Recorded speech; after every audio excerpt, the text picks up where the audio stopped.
নমস্কার বন্ধুরা, মানবীর রান্নাঘরে আপনাদের সবাইকে স্বাগত জানাই। আমার আজকের রেসিপি শিঙ্গি মাছের তেল ঝোল। শিঙ্গি মাছ দিয়ে খুব স্বাস্থ্যকর রেসিপি তৈরি হয়, মানে পাতলা ঝোল যেটা আর কি, পেঁপে আর আলু দিয়ে। আমি আজকে যেটা করব, শিঙ্গি মাছ এমনিতেই খুব উপকারী, রক্ত হয় এই মাছে।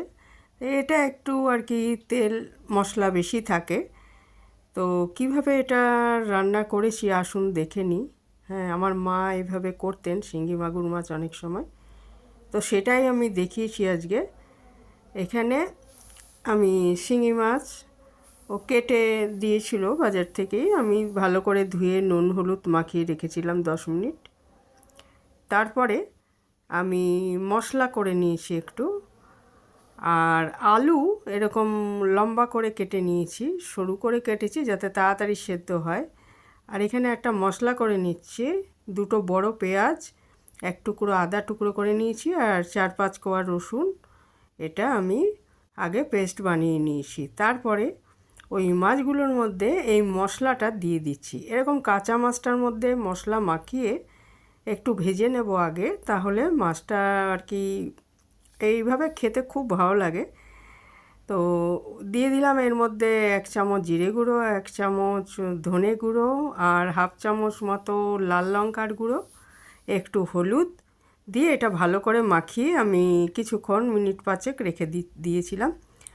আর এইভাবে দেখেছি মা মাখিয়ে হালকা করে তেলে ভেজে নিতেন, তাহলে কি হবে, মাছটাও ছেটাবে না, আর এইভাবে করলে একটা আলাদা স্বাদ হয়। তো মাগুর আর শিঙ্গি দুটোই মাকে এইভাবে করতে দেখেছি, তো সেটাই আজকে আপনাদের সাথে শেয়ার করলাম। এরপরে আমি কড়াইতে সর্ষের তেল নিয়েছি 2 চামচ, নিয়ে আলুটাকে আগে ভেজে তুলে নিচ্ছি। আলুটা আগে ভেজে তুলে নিচ্ছি, না হলে মাছটা মশলা দিয়ে ভাজলে তারপরে আলুটা ঠিকমতো ভাজা হবে না, ওই জন্য আগে নুন হলুদ দিয়ে আলুটা একটু ভেজে তুলে নিচ্ছি। ভালো মতোই ভেজে নেব, কারণ মশলা দিয়ে যখন মাছটা করব, একটু ভাজবো, তখন মাছটা অনেকটাই সেদ্ধ হয়ে যাবে। তো আলুটা যাতে পরে দেবো যখন সেদ্ধ হয়ে যায়, সেই জন্য আলুটা আমি ভালো মতো ভেজে নিয়েছি। এরপর ওর মধ্যে আমি আরেকটু তেল দিয়ে দিলাম, দিয়ে দিচ্ছি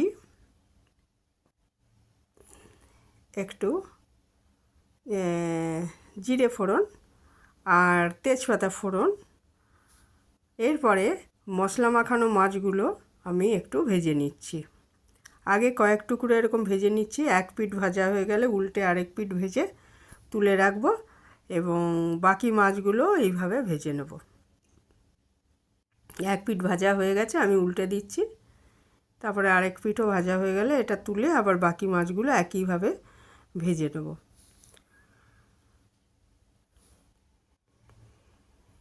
এগুলো ভাজা হয়ে গেছে, 2 পিঠই আমি তুলে নিচ্ছি, নিয়ে এই যে বাকি মাছও আমি এইভাবে ভেজে নিচ্ছি। আর কারা এইভাবে করেন কমেন্টে জানাতে পারেন। তা এইভাবে করে দেখতে পারেন, খুবই ভালো লাগে।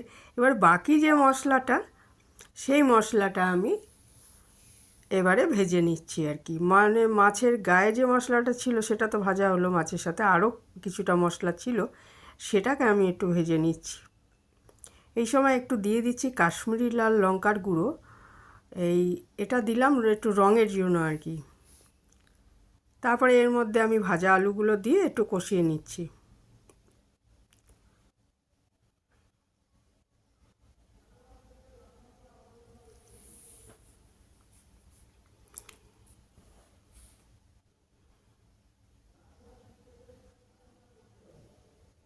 এটা ভালো করে কষানো হয়ে গেলে এতে আমি একটু 2 গ্লাস মতো জল দিয়ে দিচ্ছি, দিয়ে এটা ঢাকা দিয়ে দেব মিনিট 1.5-2-1 জন্য। ঝোলটা ফুটে গেলে আমি এর মধ্যে মাছগুলো দেব, কারণ আলু একে তো সরু করে কেটেছি, তারপরে ভালো করে ভাজা আছে, আলু সেদ্ধ হতে অসুবিধা হবে না।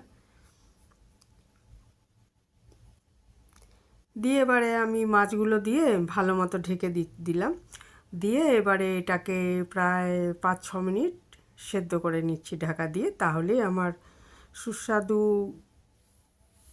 এই মাছের ঝোল তৈরি হয়ে যাবে, শিঙি মাছের তেল ঝোল তৈরি হয়ে যাবে পরিবেশনের জন্য। এই ছিল আমার আজকের রেসিপি। ভালো থাকবেন সবাই, আজ এখানেই শেষ করলাম।